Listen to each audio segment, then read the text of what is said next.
오늘 우리에게 주시는 말씀을 보도록 하겠습니다. 이사야 6장 6절로 7절입니다. 이사야 6장 6절로 7절. 자, 우리 두 절 말씀 뜻을 생각하면서 같이 한번 선포해 보도록 하겠습니다. 시작. 그때에 그 스랍 중에 하나가 부젓가락으로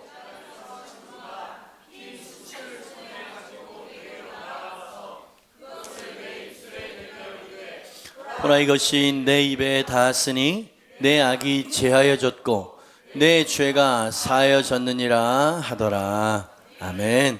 저는 설교를 하고 여러분은 설교를 들으시겠지만 오늘 우리는 배우기 위해서, 가르침을 듣기 위해서 온 게 아니고요, 이 말씀 안에 역사하시는 하나님을 뵙기 위해서 온 것입니다. 영을 좀 깨우시고요, 오늘 이 말씀에 여러분의 마음을 합하시기를 바랍니다. 지난주 설교를 혹시 기억하십니까? 성도님들이 한 주 전에 설교를 기억하는 확률이 3%랍니다.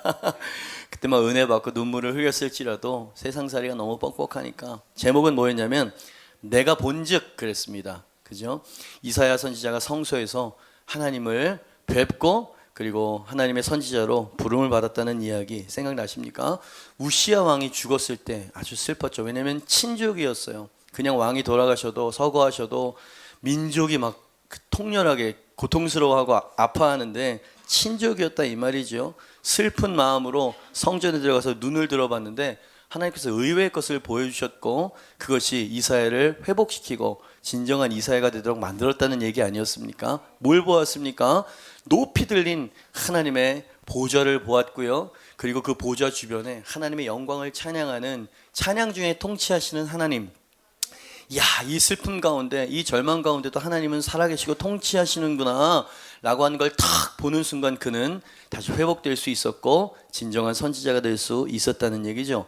그러면서 다른 본문을 가지고 설교를 하려고 했는데 이 본문 말씀에 이사야가 그것 말고 또 본 것이 있었다는 것을 제가 발견하게 되었습니다. 그러니 성전에서 높이 들린 보좌와 찬양 중에 다스리시던 하나님만 이사야는 본 것이 아니었더라고요. 사실 그 다음에 봤었던 것 때문에 그는 진정으로 변화될 수 있었고 회복될 수 있었다는 것을 깨닫게 되었습니다. 그래서 성전에서 그가 봤던 세 번째, 네 번째 그 아주 특별하고 독특한 그것은 어떤 것이었을까? 우리가 그것을 나누면서 우리도 눈이 열려서 볼 수 있게 되길 바라고요, 우리도 이사야처럼 회복받고 다시 일어설 수 있는 우리가 될 수 있기를 바랍니다.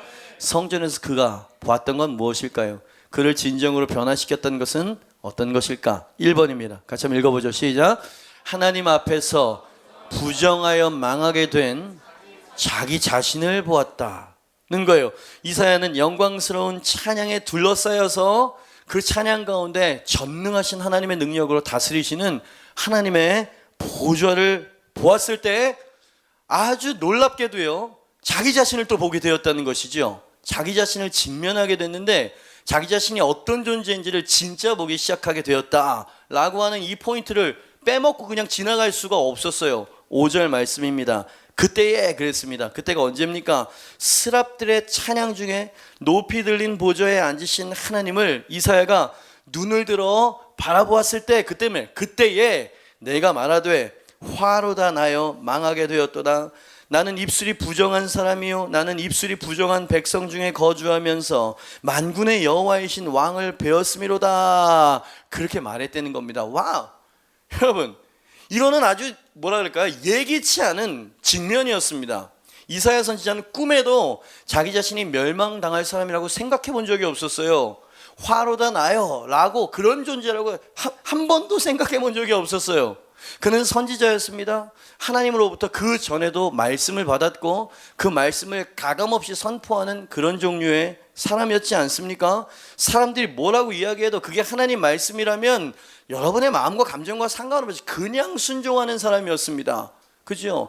왕이 그 예언을 들었을 때 마음이 불편하고 언짢을 수도 있는 그런 예언들을 했거든요. 그럼에도 불구하고 그는 앞뒤를 가리지 않고 통렬하게 진리의 메시지를 전했었던, 제가 뭘 말하는 겁니까?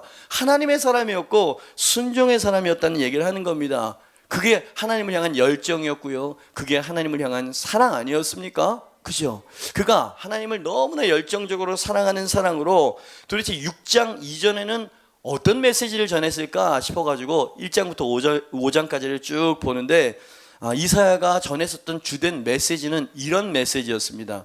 이사야 5장 8절 말씀, 가옥의 가옥을, 뜻을 생각하면서 들어보세요. 가옥의 가옥을 이으며 전토의 전토를 더하여 빈틈이 없도록 하고 이 땅 가운데에서 홀로 거주하려 하는 자들은 어떻게? 화 있을진저, 하나님의 화, 저주가 있을 것이다. 이런 말을 한 거예요. 이게 무슨 말입니까? 가옥의 가옥을 이어가고, 부자라는 거예요. 전토의 전토를 막 늘려가는 거예요. 돈이 많아가지고. 그래서 빈틈이 없도록 아주 사리사욕의 눈이 멀어가지고 홀로 거주하려고 하는, 이기적으로 자기 자신밖에 모르면서 그렇게 살아가는 사람들, 이런 사람들은 화가 있을 거다, 통렬하게 이야기를 하고 있더라 이 말이죠. 이사야 5장 11절입니다. 아침에 일찍이 일어나 독주를 마시며 밤이 깊도록 포도주에 취하는 자들은 화에 있을, 밤낮 없이 허랑방탕 유흥 속에 살아가는 사람은 화에 있을 것이다. 이사야 5장 18절입니다. 거짓으로 끈을 삼아 죄악을 끌며, 이 표현 보십시오. 거짓말로 끈을 만들어서 죄악을 질질 끌고 다니는 사람들, 수레줄로 함같이 죄악을 끄는 자는 화 있을진저. 이사야 5장 20절입니다. 악을 선하다 하며 선을 악하다 하며, 요즘 많이 보게 되어지죠. 흑암으로 광명을 삼으며 광명으로 흑암을 삼으며 쓴 것으로 단 것을 삼으며 단 것으로 쓴 것을 삼는 자들은 화 있을진지요. 조금만 인내해 주시길 바랍니다. 이사야 5장 21절. 스스로 지혜롭다 하며 스스로 명철하다 하는 자들은 화 있을진지요. 이사야 5장 22절 23. 포도주를 마시기에 용감하며, 그죠? 괜찮아 용감하며 독주를 잘 빚는 자들은 화 있을진지요. 그들은 뇌물로 말미암아, 요즘 아주 시끄러워 이것 때문에, 뇌물로 말미암아 악인을 의롭다 하고 악인에게서 그 공의를 빼앗는 이런 사람들 어떻게 된다고요? 화가 있을 거다라고 아주 통렬하게, 여러분 좀 인내해달라고 제가 부탁을 드렸죠. 이런 메시지가 우리가 듣기에도 힘들어 죽겠는데, 당시 이 메시지를 직접 듣는 사람들은 얼마나 불쾌하고 얼마나 거북한 메시지였겠습니까? 여러분 잘 들으십시오. 이사야는 동족들을 사랑하는 사람이었어요. 예?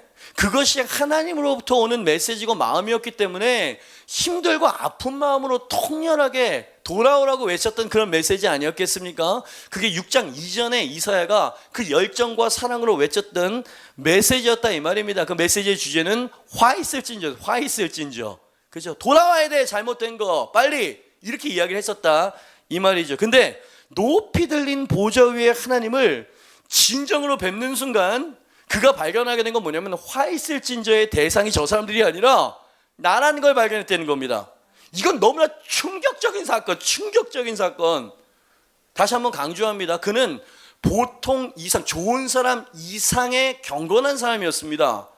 나이스한 사람 이상의 아주 훌륭한 거룩한 사람이 아니었습니다. 충성된 자였습니다. 하나님 명령이라는 목숨을 걸 만한 사람이라고 스스로도 생각하는 그런 종류의 사람이었다 이 말입니다. 그러나 햇빛보다 더 밝은 하나님의 거룩과 순결과 하나님의 영광의 빛을 마주하게 됐을 때 내가 얼마나 부정한 존재인지, 얼마나 더럽고 악한 존재인지를 선명하게 힘겹게 마주하게 됐다는 겁니다. 그게 세 번째로 성전에서 그가 보았던 실체였어요. 자기 자신이었죠.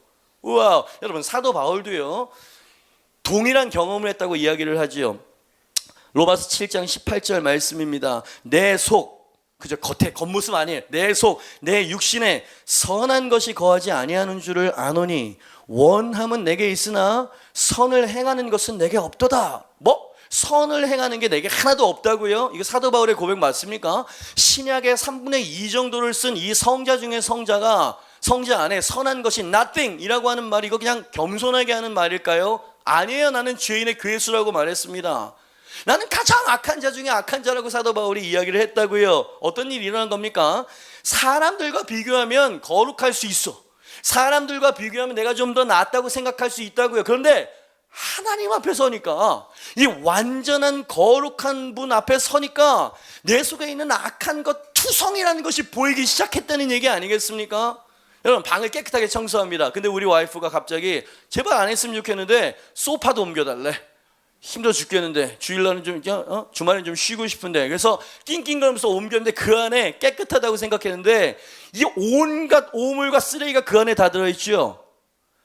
깨끗하게 청소했다고 생각하는데 갑자기 커튼을 촥 쳤더니 그 안에 빛이 확 들어오니까 먼지 투성이라는 게 눈에 확 보이죠. 하나님의 영광의 빛이 임하면 내 자신이 그래 보이기 시작합니다. 베드로도 비슷한 경험을 했었던 거 아닙니까? 이 경험 이후에 그는 진정한 사도가 될 수 있었노라고 성경은 이야기하고 있죠. 예수님을 처음 만났을 때는 갈릴리 바다였고요, 밤이 새도록 그물질을 했었는데 그냥 nothing, 아무것도 잡지 못하는 그런 빈 그물이었을 때 예수님을 만나게 되었습니다. 깊은 데 한번 던져봐 그물을. 그래서 낯선 목수의 허무맹랑한 이야기처럼 들렸지만 뭔가 그에게 드리우는 거룩함과 그 위엄, 그 말씀에 의지해서 내가 한번 안 될 것 뻔하지만 한번 해보겠습니다. 그랬더니 고기가 그물이 찢어질 정도로 많이 잡혔다는 말씀, 여러분 잘 아는 말씀이죠. 그러면 기뻐 춤추고 막 기뻐해야 될 거 아닙니까? 와, 횡재라. 근데 베드로가 그 예수 그리스도의 능력과 위엄을 만났을 때 보였던 태도는 매우 의외였습니다. 누가복음 5장 8절입니다. 시몬 베드로가 이를 보고, 그저 그물이 찢어질 정도의 그 물고기를 보고 예수의 무릎 아래 엎드려 이르되 주여 나를 떠나소서 나는 죄인으로서이다. 여러분 경험해 본 적 있으십니까?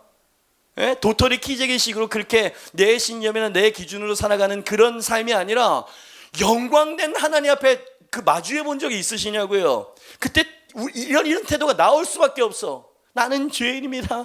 나를 떠나소서. 예수님의 위엄을 만났을 때 베드로가 제일 먼저 봤었던 건 죄인된 자신의 모습이었죠. 이사야에 대해서 말씀을 드렸고 사도 바울과 베드로에 대한 이야기를 드렸습니다. 어떤 일이 일어난 겁니까? 갑자기 하나님께서 그들의 마음에 영광의 빛을 비춰주신 거예요. 네? 영광, 이것은 스스로 할 수 있는 게 아닙니다. 요즘과 같은 selfish, 이기주의적인 자기밖에 모르는 세상 속에서는요, 이런 자기 성찰은 있을 수가 없는 거예요. 하나님이 비춰주셔야 되는 것입니다. 그래서 우리는 이런 경험을 하나님의 은혜라고 이야기를 하는 겁니다. 눈이 열리는 거죠. 그래서 내 자신을 진정으로 보기 시작하는 이런 경험을 하게 되는 것이죠. 그리고 이러한 자기 자신에 대한 실체, 절망을 마주하지 않고는 구원에 이를 수도 없고요, 하나님께서 진정으로 쓰실 수도 없는 존재라는 거예요. 네. 그래서 이사야는 이 자기절망과 대면한 이후에 진정한 선지자가 됐고요, 사도 바울도 나는 망하게 되었도다, 죄인의 계수라는 걸 깨달은 다음에 사도가 되었던 거고요. 늘 이런 식인 거예요. 그죠? 당신은 이 영광의 빛과 마주한 적이 있으십니까? 아주 깊은 메시지를 전하고 있죠. 화로다 나여 망하게 되었도다. 디사이플스를 이끌 때 유명한 팀을 제가 이끈 적이 있었습니다. 개척하기 전에. 그죠? 최고의 인기점에 있을 때 저는, 여러분 교만한 얘기가 아니라 그 반대를 이야기하는 거에 조금 인내하고 들어주시길 바랍니다. 섭외 1순위 사역자였어요. 언제나 저를 원했고 그랬었어요. 저는 겉으로는 굉장히 겸손했습니다. 근데 제 자신에 대한, 특히 음악적인 프라이드는 굉장히 제 안에 이렇게 좀 높았었던 것 같아요. 겉으로 표현은 안 하죠. 그리고 여러분 보면 아시다시피 천성적으로 교만한 사람이거나 으스대는 사람이 못 돼요. 누가 칭찬하면 아니에요, 늘 그렇게 말하는 사람이었고요. 칭찬을 들으면 좀 불편하다고 저는 단어를 잘 선택해야 되는 게, 생각했어. 그게 나라고 그냥 나는 생각을 했어. 그래서 언제나 그게 피하고 뭐 이런 식으로 반응을 보였었으니까. 근데 언젠가 제 안에 있는 아주 무시무시한 큰 교만을 깨뜨리는 경험을 한 적이 있었으면 저를 본 거죠. 그거는 어떤 공개 방송에 초청받았을 때인데요, 몇몇 사역자들이 이제 저와 같은 사람이 초청을 받았습니다. 그리고 만담 이야기를 막 토크를 진행을 해 나가다가 또 순서가 되면 찬양도 하고 이런 시간이었습니다. 그때 사회를 맡은 분이 누구였냐면 제 선배뻘 되어지는 찬양 사역자 남성 듀엣이었습니다. 누구라고 말하진 않겠습니다. 그죠? 찬양 사역자들이었는데 제가 생각했을 때 음악은 좀 별로라고 또 생각했어. 그래서 중요한 건 생각하는 거예요. 사실 좀 음악이 좀 소위 좀 속된 표현은 좀 구렸거든요. 이게 뭐야 이게? 그래서 제가 음악적으로는 별로다 이렇게 생각하고 마음에 품고 있었던 분이셨습니다. 이분들이 말을 무지하게 잘하는 거예요. 입담이 세다 그러죠. 그래서 이분들이 3초에 한 번씩 사람들을 웃기는 거예요. 근데 저같이 진지한 스타일은 뭐 이야기 끼일 수도 없어. 그냥 가만히 있는데 마음이 불편해지기 시작하는 겁니다. 예? 그러면서 그들의 마음속으로 은근슬쩍 정죄하기 시작하는 마음이 제 안에 일어났어요. 그 정죄하는 내용이 뭐였냐면, 음악은 형편없어서 무슨 찬양사역이야 이런 생각을 하고 있더라고. 내가 표현은 안 했지만 여러분, 표현되는 것만이 죄가 아닌 거예요. 마음속에 품고 있는 은밀한 생각들이 더 무서운 거 아니겠습니까? 제가 그랬었다 이 말입니다. 그래서 어떤 생각이 들냐면 차라리 개그맨을 하지, 예? 저 정도 음악을 가지고 무슨 찬양 사역자를 한다는 말인가? 라고 하는 마음이 일어났었어요. 티는 안 냈지만 끝나면 빨리 그냥 가버려야지, 다시는 이분들이랑 만나지 않으리라 하는 마음으로 그냥 못됐지, 겸손한 게 아니고 사실 못됐던 것이 내 안에 있었던 거예요. 근데 겉으로는 할렐루야, 괜찮아, 아니에요, 뭐 이러면서 그랬었던 거예요.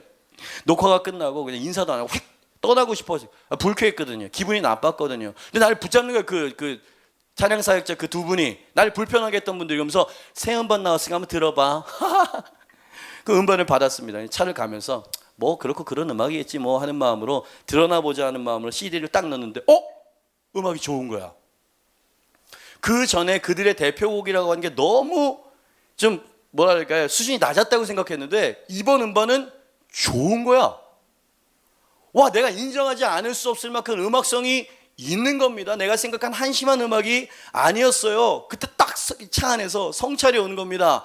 저분들은 말재주로 사역하는 게 아니라 음악과 말도 잘하는 나보다 뛰어난 사역자였네 라고 하는 게 인정이 되는 거예요. 얼마나 부끄럽든지, 내가 얼마나 나밖에 모르고 교만한 사람들이었든지 얼굴이 화끈거렸습니다. 당황스러웠어요. 이런 생각을 하는 거 보니까 좀 겸손하긴 하네요. 와가지고 집에 왔는데 그때 우리 장인 장모님 지금 여기 계시죠?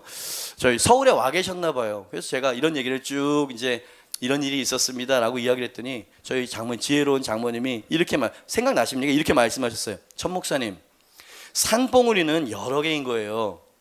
한 사람만이 높은 봉우리에 오르는 것이 아니라 각 산마다 각각의 봉우리가 있는 것이죠. 천 목사님도 하나님 쓰시는 봉우리라면 그분들도 하나님이 쓰시는 봉우리인 것이에요 라는 것을 얼마나 지혜롭습니까? 난 그때 아주 부끄러움으로 내 자신 안에 있는 진짜 내 모습을 대면하고 있었던 것이라는 걸 여러분에게 말씀을 드리고 있는 것입니다. 그리고 그 사건으로 말미암아 저는 진정으로 겸손해질 수 있었어요. 네. 내 속에 선한 것이 없다는 것, 그 말이 어떤 의미인지를 그때 알게 됐다 이 말입니다. 그 전에도 겸손했어. 열심히 사역했다고요. 그리고 다른 사역자들을 마음으로 존중하는 태도가 그때 생겼어요. 그때 이후로 다른 사역자들과 나를 비교하는 이 표현을 썼어요. 쓸데없는 짓을 제가 집어 던지게 됐습니다. 누군가 비교하는 건 쓸데없는 짓이라고요. 다 하나님의 영광을 위해서 살아가는 우리들인데 말이죠. 그리고 남을 비방하는 것도 그때 버릴 수가 있었어요. 저는 그런데 제 밑에 있는 참모들은 마커스를 이기자, 왜 비교해? 그분들도 하나님이 지금 쓰시고 계신 팀인데, 그죠? 그런 거예요. 여러분, 이건 아주 작은 해프닝처럼 들리시겠지만 얼마나 우리가 마음속으로 정죄하고 판단하고 그렇게 합니까? 하나님이 그걸 보신다 이 말이에요. 그러니까 사람들은 어쩌면 내 자신보다 주변에 있는 사람들이 나를 더 잘할 수가 있어요. 아집, 고집, 내 기준, 내 판단 표현되진 않지만 이사야도 하나님의 보좌로부터 비춰오는 거룩과 영광의 빛을 경험하기 전에는 아까 말씀드렸죠. 그래서 인내하게, 여러분 불편하지만 계속 말씀드렸던 거예요. 이 빛을 경험하기 전에 그의 메시지는 화 있을 진저였습니다. 손가락 이렇게 하면서, 그죠? 근데 이 영광의 빛을 경험한 다음에는 같은 메시지를 전해도 전혀 다른 톤으로 이야기를 하고 있더라 이 말이면 6장 이후에는 정죄하는 자리에서 내려와서요, 함께 회개하고 마음을 찢어야 할 같은 죄인으로서 하나님 앞에 설 수밖에 없는 사람으로 이야기를 합니다. 이게 깨어진 거라고 말하는 거예요. 이게 진정 하나님 안에서 겸손케 되어졌다는 이야기거든요. 그죠? 얼마나 감춰진 교만들이 많은 세상인지요. 여러분 눈빛과 분위기를 보니까요, 주님께서 여러분의 마음의 눈을 여시고 계시는 게 느껴집니다. 아멘입니다. 제가 아까 그래서 그렇게 기도했잖아요. 하나님, 눈을 열어주시지 않으면 하나님과 내 자신을 볼 수 없으니까 우리 마음 눈을 좀 열어달라고 제가 기도했잖아요. 이건 설득이나 이 설교로 되는 게 아닙니다. 하나님이 비춰주셔야 되는 것인 줄 믿습니다. 당황스럽고 외면하고 싶지만 하나님의 영광의 빛으로 우리 자신을 있는 그대로의 모습을 볼 수 있는 시력을 하나님 우리에게 열어주시옵소서.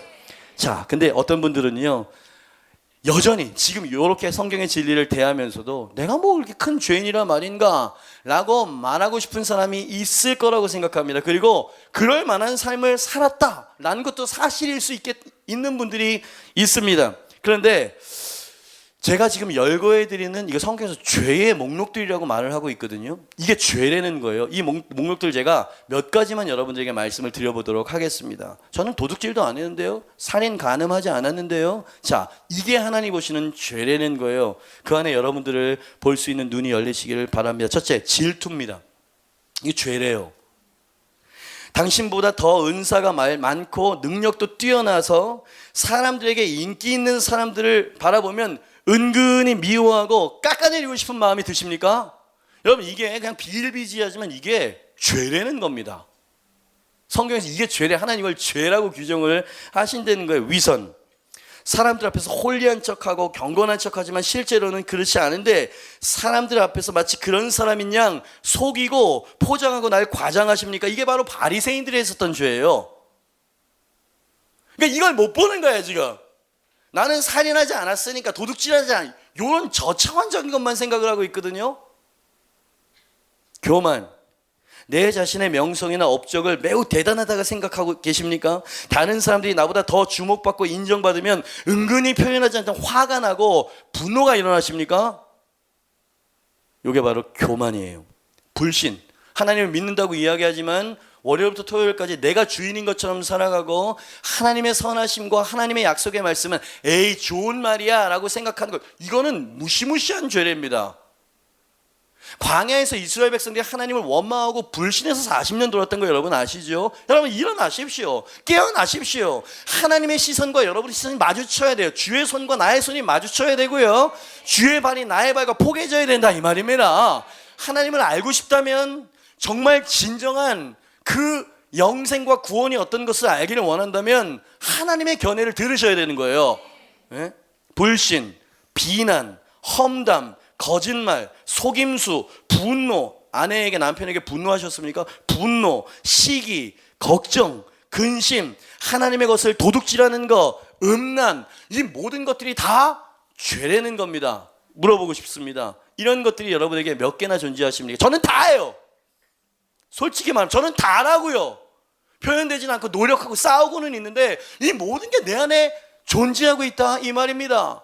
이 시커먼 곰팡이 같은 것들이 내 심령 속에, 영혼 속에 덕지덕지 붙어 있는데 그럼에도 불구하고 오늘 저는 설교를 하고 있고 사역자라고 누군가를 막 정죄하고 비난을 하고 있다 그러면 난 그래 해왔거든요. 근데 진짜 주님을 만나고 내가 어떤 존재인지 아니까 말은 해야 돼. 이거 하나님 말씀이기 때문에. 근데 막 나는 이렇게 유체이탈이라고 그러죠. 빠져가지고 이렇게는 못하겠어. 그래서 같이 우는 거야. 같이 아파하고. 그죠? 요게 하나님의 영광을 본 사람에게 일어나는 변화라 이 말입니다.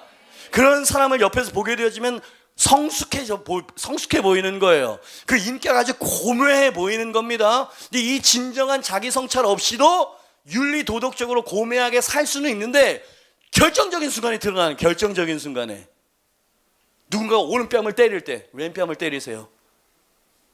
이거는 노력으로 안 되는 거 아닙니까? 근데 내가 정말 무가치한 존재라는 것을 진정으로 절감하는 사람은 그러한 겸손이 나오더라.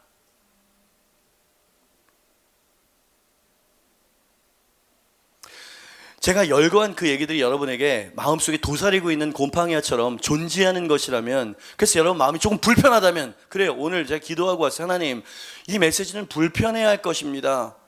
자기 자신이 죄인이고 부정한 자라고 망하게 되었다고 이야기하는 걸 좋아하는 사람이 어디 있겠습니까? 근데 저는 안타까운 마음으로 이 진리를 전하오니 하나님 빛을 비춰 주시옵소서.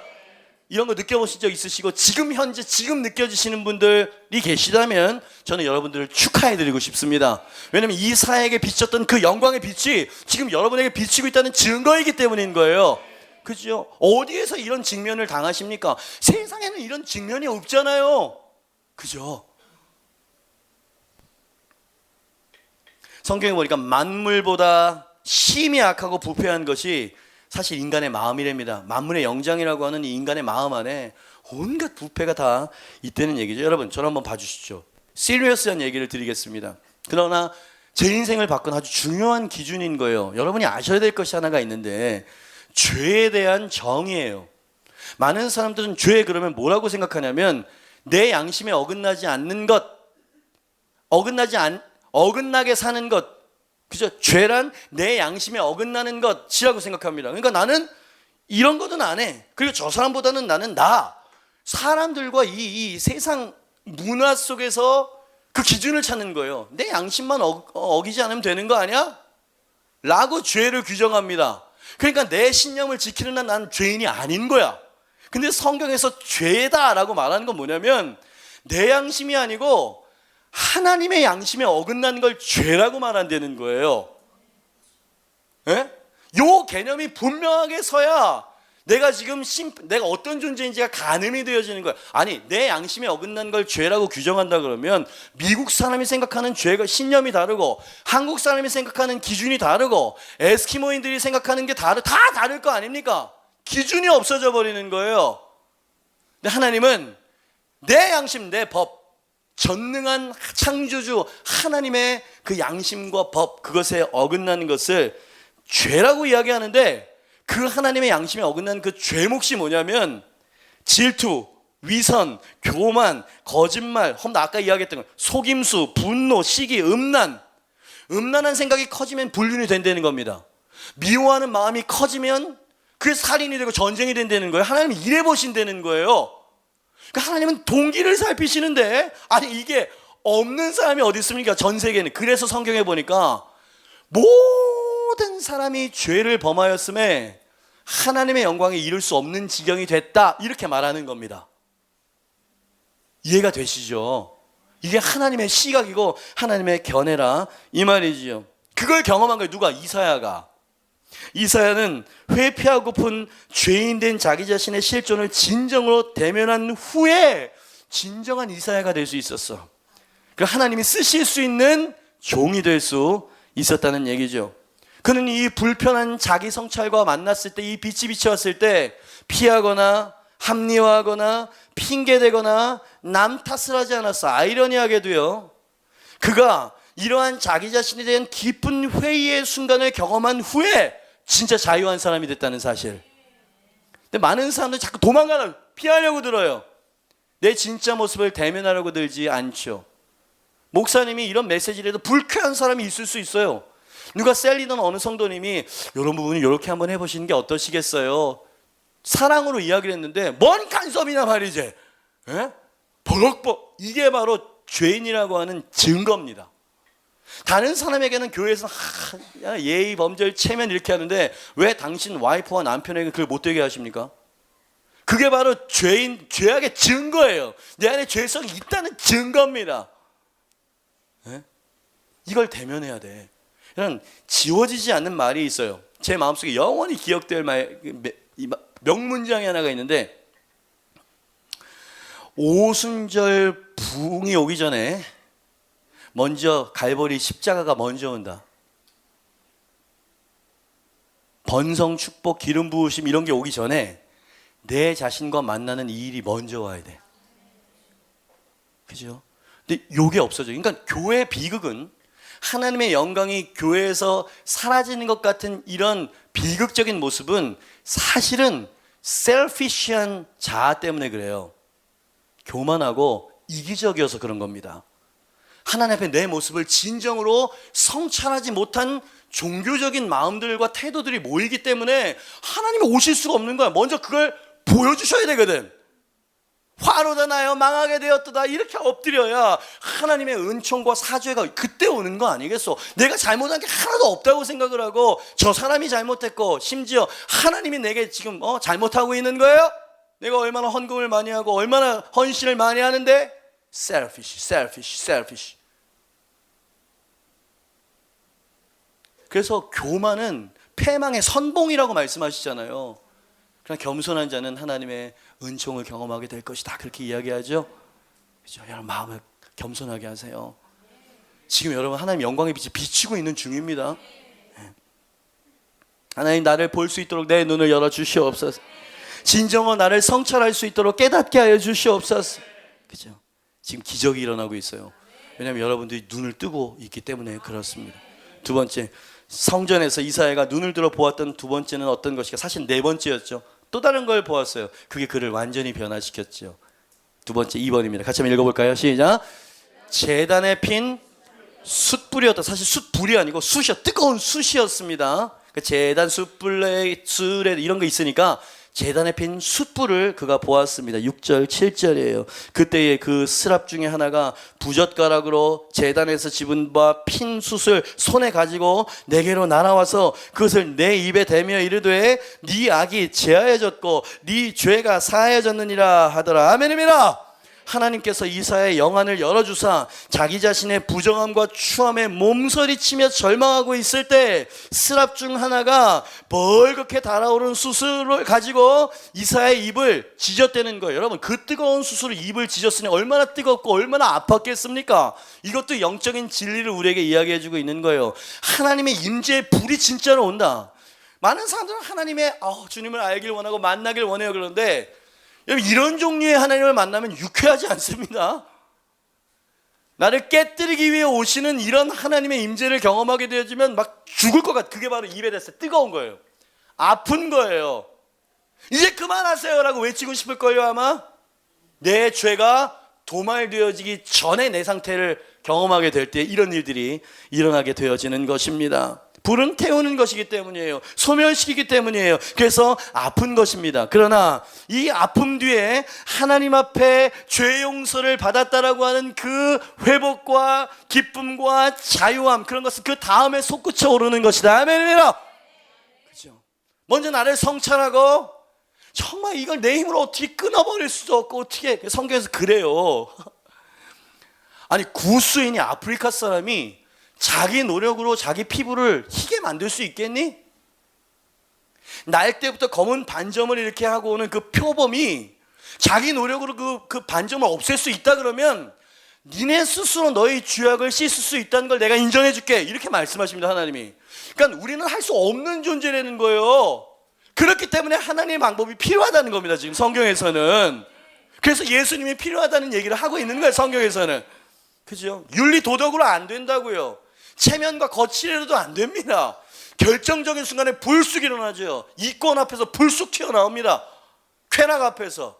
그죠? 불쑥 튀어나오잖아요. 자기의 죄 때문에 아파하고 죄에서 돌이키고 싶은데 그럴 능력이 내게 없음을 한탄하고 절망했죠. 이사야가. 그런 영혼들에게, 즉 회개하는 영혼들에게 하나님이 제단 숯불을 가지고 와서 그 죄를 완전히 소멸시켜 주신다는 메시지입니다.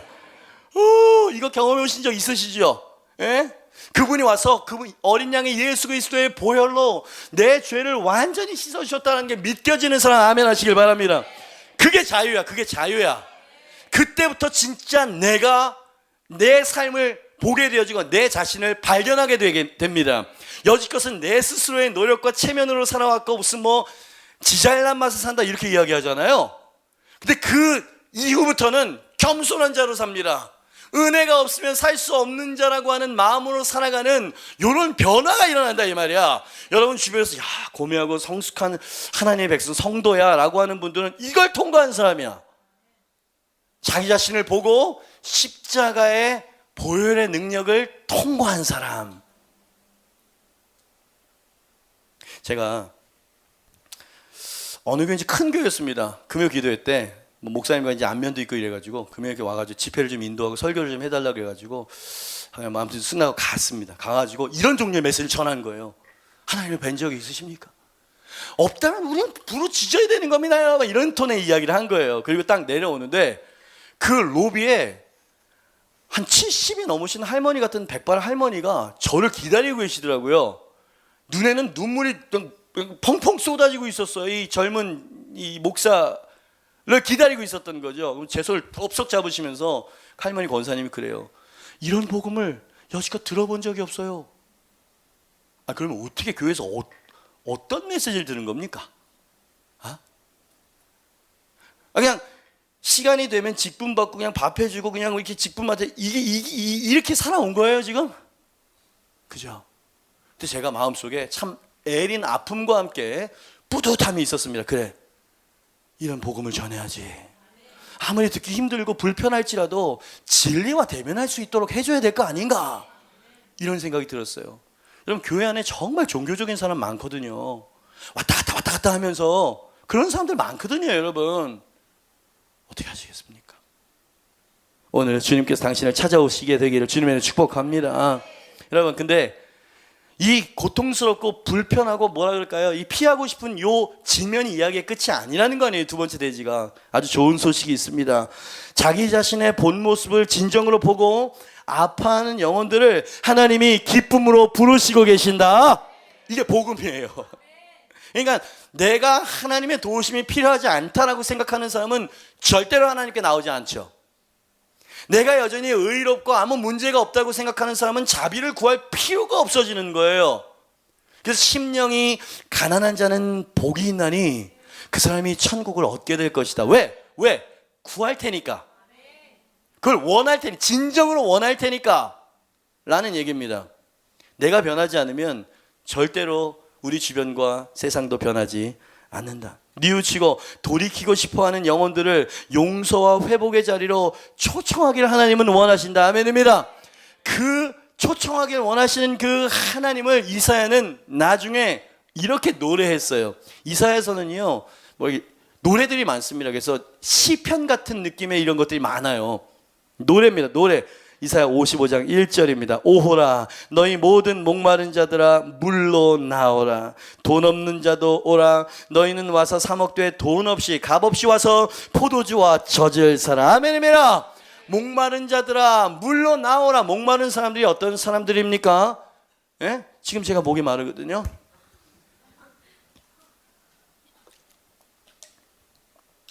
육신적인 목을 말하는 게 아니죠.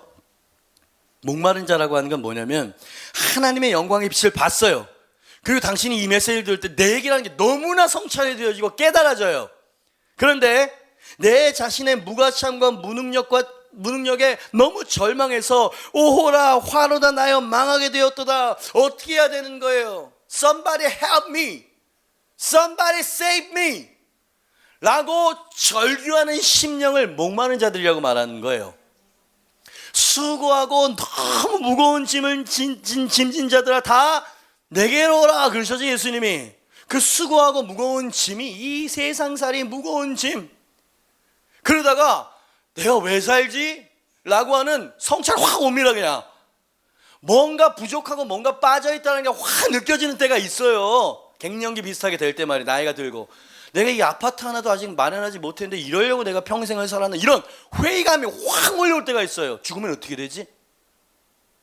수고하고 무거운 짐진 자들아 다 내게로 와라. 내가 너희를 쉬게 해줄게. 쉬게 해줄게. 예수님이 Jesus is the answer. 예수님이 대답이시라고요. 네? 그분이 문이시고요. 그렇게 절박한 영혼들, 하나님 어떻게 할지 모르겠습니다. 방법도 모르겠고 나는 자격도 없고, 이런 영혼들을 하나님은 외면하시는 것이 아니라 초청하시는 분이시다. 이게 하나님이에요.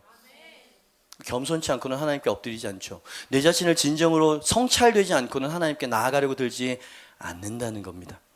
신약에서도 똑같은 거 아시죠? 요한일서 1장 9절입니다. 만일 우리가 우리 죄를 자백하면 그는 미쁘시고 의로우사 우리 죄를 사하시며 우리를 모든 불의에서 깨끗하게 하실 것이야. 아멘입니다. 내 죄를 인정하고 자백하면, 내가 그런 존재입니다 라고 인정하고 자백하면 하나님께서는 모든 불의에서 우리를 깨끗하게 하신다. 여러분, 여기서 중요한 단어는 모든이에요. 모든. 모든은 글자 그대로 everything, 모든이라는 거예요. 주님께서 다 씻어주신다는 겁니다. 과거도 내 모든 안에 있는 인간적인 욕망과 죄의 쓴뿌리들도 주님께서 끊어주신다는 거예요. 마치 없었던 것처럼 생각해 주신다는 겁니다. 그렇게 쉬운 게 어디 있어? 쉬운 게 아닙니다, 여러분. 안 나오니까. 그 하나님의 자비를 구하고 엎드리지 않는 걸 보니까 이게 쉬운 일이 아니야. 그죠? 그냥 어린아이 같은 자들이 천국에 들어갈 수 있다는 겁니다. 이건 잘못된 거예요. 그러면 잘못했어요 이러면 되는데, 뭐가 잘못됐죠? 왜 그래야만 하죠? 막 이러면서 자기 주장과 싫어야 난 받아들이기. 아니, 헌법이 싫다고 안 지키면 감옥이야. 그죠? 이게 좀 약간 좀 좀 위협적인 이야기처럼 들리시겠지만 우린 그런 식으로 한다 이 말이요. 왜? 먹고 살만 하니까. 왜? 아직 건강하니까. 왜? 저 사람보다 내가 좀 낫다고 생각하니까. 기준이 잘못돼서, 기준이. 하나님의 이 위대, 지킬 수 없는 이 양심 앞에 어떻게 하시려고요? 그죠? 다윗도 모든 불의를 깨끗하게 하시고 싶어 하시는 하나님을 인격적으로 알고 있었죠. 시편 103편 12절입니다. 동이, 너무 멋있는 시, 동이 서에서 먼 것 같이 우리의 죄과를 우리에게서 멀리 옮겨 놓으셨다. 다윗의 고백입니다. 이 대목에 미국의 베스트셀러 작가의 책을 보니까 너무나 재미있고 위트 있어. 그러나 굉장히 깊은 통찰력이 있는 이야기를 발제해 보았습니다. 나는 가끔 컴퓨터에서 필요 없는 파일들을 지운다. 파일을 지우려면 그 파일을 선택한 후 드래그해서 휴지통에 집어넣으면 된다. 그러면 이러한 메시지가 뜬다. 정말 이 파일을 삭제하시겠습니까? 그래서 예라는 버튼을 누르면 그 파일은 완전히 영원히 지워진다. 복구하고 싶어도 더 이상 그 파일은 찾을 수가 없다. 우리가 죄를 고백하고 십자가 앞에 나아가면 우리는 예수님의 보혈로 깨끗함을 받는다. 그것은 마치 하나님이 우리 죄를 드래그해서 하늘의 휴지통에 버리시고 삭제 단추를 눌러 완전히 지워버리시는 것과 같다. 동쪽과 서쪽이 떨어져 있듯이 그 죄는 우리에게서 멀리 떨어져 있는 것이다. 만약 우리가 그 죄에 대해 생각한다면 동쪽과 서쪽이 얼마나 떨어져 있는지를 생각해보라. 그 둘은 절대 만날 수가 없다. 이 세상에서 하나님이 하실 수 없는 일이 한 가지가 있다고 한다. 일단 용서한 죄는 두 번 다시 기억하지 못하시는 것이다. 우리가 예수님을 믿는 믿음으로 겸손하게 나아갈 때 하나님은 우리를 지워주신다. 우리 죄를 지워주신다. 내가 컴퓨터 파일을 지우는 것 이상으로 철저하고 완벽하게 그분의 기억에서 말끔히 지워버리신다. 아무리 사탄이라고 해도 우리의 영적 하드디스크에 잠입해서 이미 지워버린 죄를 복구할 수는 없다. 믿는 사람 아멘 하시길 바랍니다. 우린 그래서 안전함을 얻는 겁니다. 그래서 우리는 감사하는 것이고요, 그 은총 가운데 사는 것이거든요. 오직 의인은 믿음으로 말미암아 산다. 예수 그리스도로 말미암아 하나님의 이렇게 우리에게 대해 주신 것을 믿는 거예요.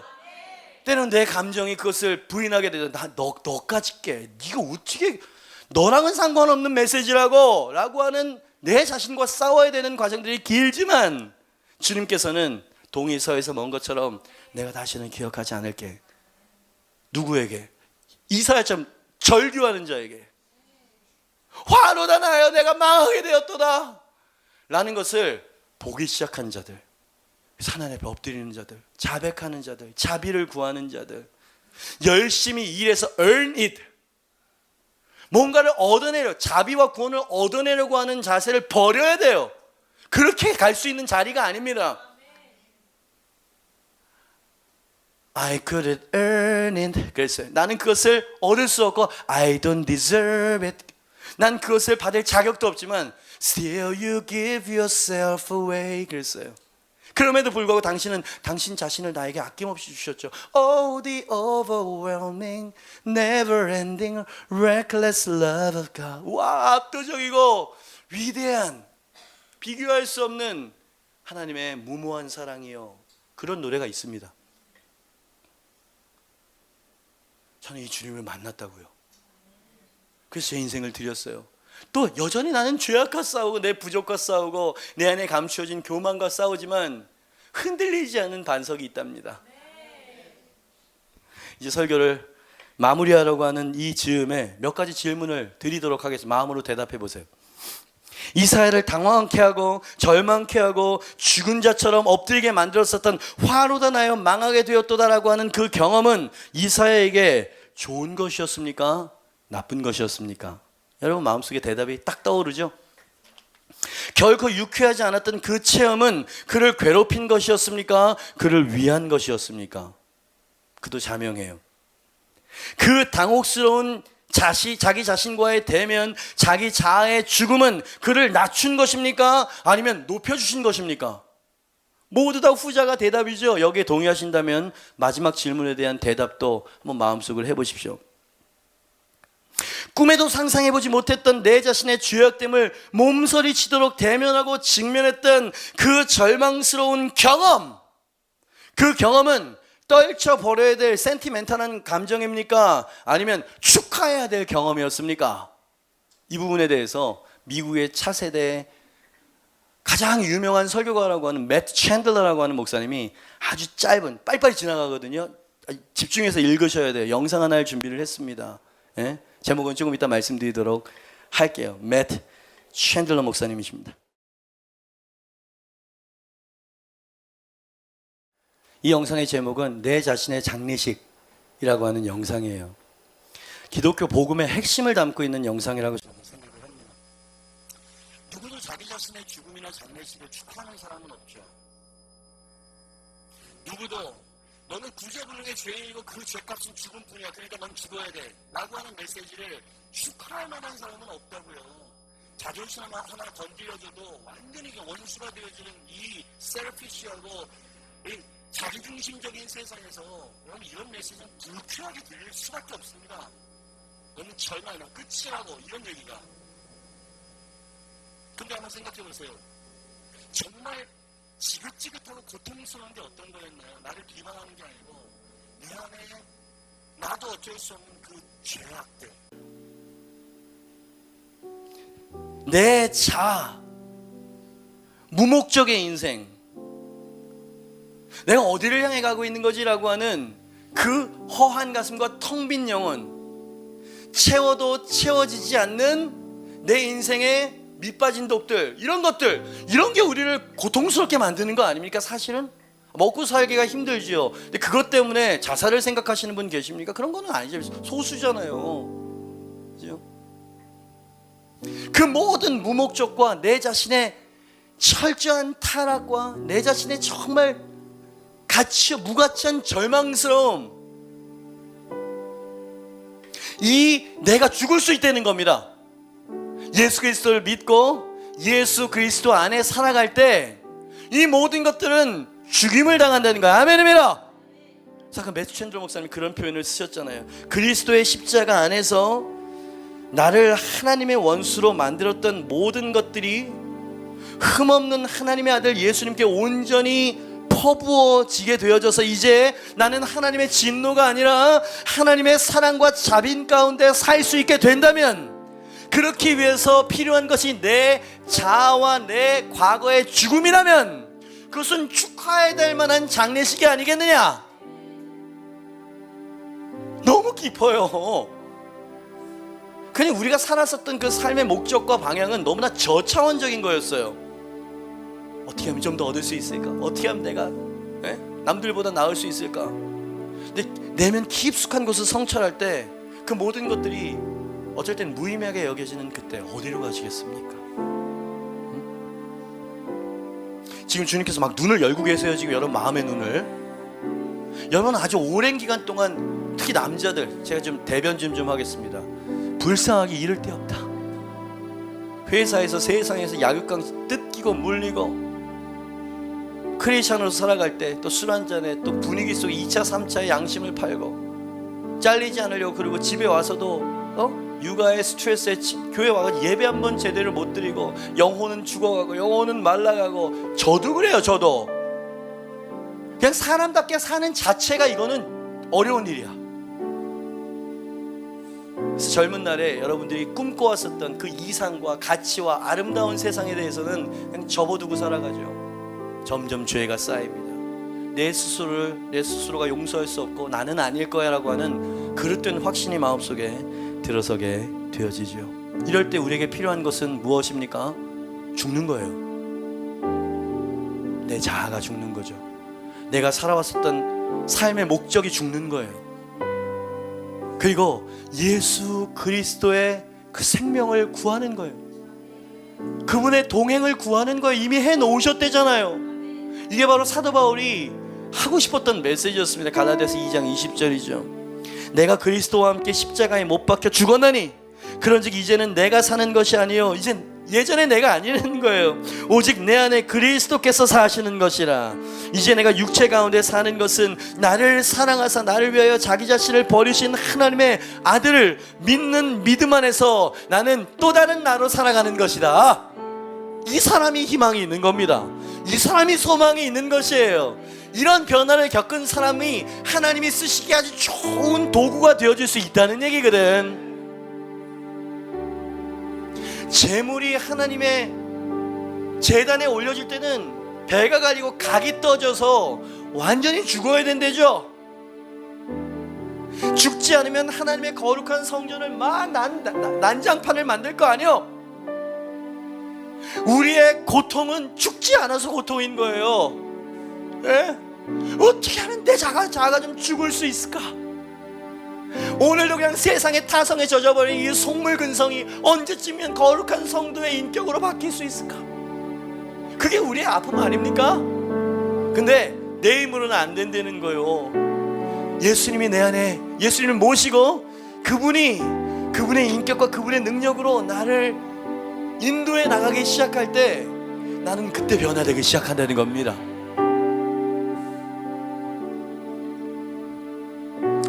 여러분, 하나님의 영광이 지금 이곳에 임재하고 계신 게 느껴지십니까? 내 오늘 기도에서 하나님, 당신의 영광을 보여주세요.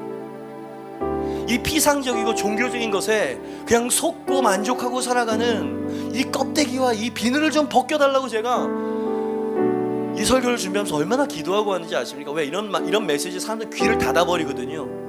위로받고 싶으니까. 그렇지 않아도 힘든 세상에. 근데 진짜 위로가 어떤 것인지를 여러분 듣고 계신 거예요. 이사야는 성전에서 영광의 보좌 앞에 앉으신 하나님을 뵙는 순간 본성 자체가 죄인된 자기 자신의 모습을 보게 되었고요, 절망했습니다. 그러나 새로이 번하고자 하는 절망한 종을 위해서 하나님은 제단 숯불을 가지고 그를 거룩하게 만들고 그 죄를 씻으셨다 그랬죠. 하나님이 오늘 당신을 위해서 제단 숯불을 갖고 오실 것입니다. 예수님이 당신이 흘리신 보혈을 가지고 당신의 죄와 과거를 씻기 위해서 오늘 오실 거라고요. 그게 바로 영광이에요. 그게 바로 하나님의 임재인 것이죠. 이 세상에 있는 모든 사람들은 이 과정을 거쳐야 돼요. 교회는 그런 사람들에게 손을 내미는 곳이 교회고요. 이사야는 그날 뼈아픈 직면과 숯불 사건 이후에 새 사람이 되었습니다. 베드로도 네가 나를 사랑하냐 이 배신자야, 그 배신자에게 던지는 사랑의 메시지, 그 메시지를 경험한 이후에 사람 낚는 어부가 되었어요. 사도 바울도 하나님의 원수짓을 일삼다가 다메섹가 빛 되신 주님으로 인해서 눈이 멀고 다시 눈의 비늘이 벗겨지면서 큰 자 교만한 사울이 아니고 작은 자 바울이 될 수 있었다. 변화되길 원하셨죠, 그죠? 그 변화는 당신이 십자가 앞에 엎드릴 때, 십자가로 나올 때 그분의 제단 숯불로 이루어지게 된 것입니다. 이곳에 하나님의 그 제단 숯불이 당신을 거룩하게 하기를, 오늘이 바로 당신의 차례임을 믿으시길 바랍니다. 오늘 나의 옛삶과 자아를 주님 앞에 장례 치르는 날이 되시길 주님의 축복합니다. 하나님, 내 눈을 열어주시고 부정한 내 입술에 제단 숯불로 정하게 하여 주시옵소서. 내 힘으로 통제할 수 없고 제어되지 않는 죄악들을 예수 그리스도의 보혈로 씻어 주시옵소서. 겸손히 십자가 앞에 엎드리오니 하나님, 변화된 이사야, 변화된 베드로가 내가 되게 하여 주시옵소서. 이게 우리의 절규의 기도 제목이 되어야 되는 겁니다. 이렇게 겸손하게 주님께 나오면 이 tender heart, 이 부드러운 주님의 임재와 주님의 만져주심이 내려오신다 이 말이지. 그죠? 주님이 당신을 위해서 오실 거예요. 모두 잘해서 일어나 보시겠습니까? 와, 의외의 부딪힘, 의외의 성찰이었어요. 내가 부정한 자라고요? 오, 나는 잘하고 있다고 생각했는데요. 아니 이사야, 네 안에 있는 뿌리 깊은 감추어진 본성을 볼 수 없느냐? 관웅아, 너는 설교를 하는, 눈물을 흘리는 이 순간에도 사람들에게 은혜 받았다는 얘기를 갈구하고 있지? 여러분, 우리 인간은 어쩔 수가 없어요. 어쩔 수가 없다고요. 근데 그 내 옛 자아가 죽게 되어지면은요, 와우, 이제는 진정한 찬양이 뭔지를 알게 되실 것입니다. 내가 왜 숨쉬면서 사는 게 아니라 내 삶을 주도적으로 살아갈 수 있게 됐는지도 발견하게 될 것이라고요. 이 시간 주님 앞에 여러분 복잡한 마음이실 겁니다. 그냥 기도는 심플해요. 주님, 저를 변화시켜 주시옵소서. 제가 겸손히 주님 앞에 엎드렸습니다. 주의 보혈로 저를 씻어 주시옵소서. 제단 숯불로 저를 정하게 하여 주시고 거룩해 하시고 새 사람이 되게 하여 주시옵소서. 당신은 누구시며 어디 계십니까? Who are you? Where are you? 하나님, 제가 여기 있사오니 저를 찾아와 주시옵소서. 저는 당신의 도우심이 필요합니다. 여러분의 마음이십니까? 여러분, 시간에 두 손을 높이 들고요, 주야 크게 한번 외칠 것이에요. 기도하는 것이 낯선 분들도요, 당신 마음에 주님께서 큰 노크를, 아주 큰 노크를 하고 계시다면 한번 주님께 마음을 열어보세요. 주님, 내가 주님께 엎드립니다. 주님을 필요로 합니다. 내 삶에 들어오시고 저를 변화시켜 주시옵소서. 우리 주여 한번 외치고 동성으로 기도하며 나아갑시다. 주여! 화 있을진저, 화 있을진저, 화 있을진저. 하나님, 세상이 모두 다